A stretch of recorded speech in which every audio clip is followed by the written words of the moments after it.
Siamo con Bruno Battilana, una nuova edizione del raduno Valbrenta Racing.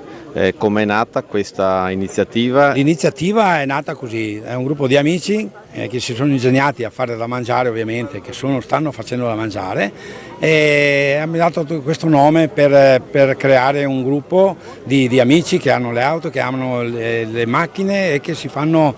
carico anche di venire, di fare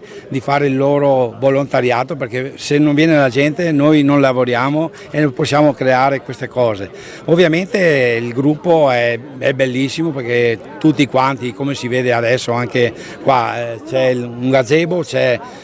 chi si adopera per fare da mangiare, e tutto quanto va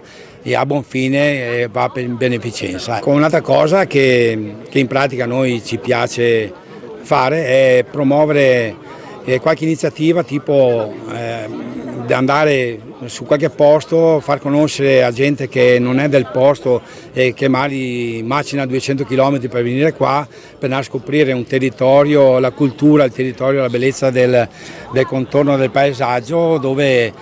che purtroppo questa mattina abbiamo avuto un disguido, dovevamo andare al lago del Corlo per far conoscere un po' il lago, la storia del lago del Corlo, e purtroppo dispiace anche per le persone che magari si sono trovate un po' spaesate, che aspettavamo là questo e quello.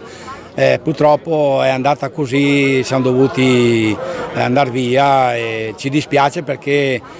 non solo portiamo conoscenza del territorio, però portiamo anche da mangiare, chi vuol bersi una birra al bar o chi vuol bersi un caffè. Il nostro scopo è questo, la beneficenza e far conoscere il luogo e la bellezza delle nostre terre. E adesso vi lascio a queste bellissime immagini di auto stupende,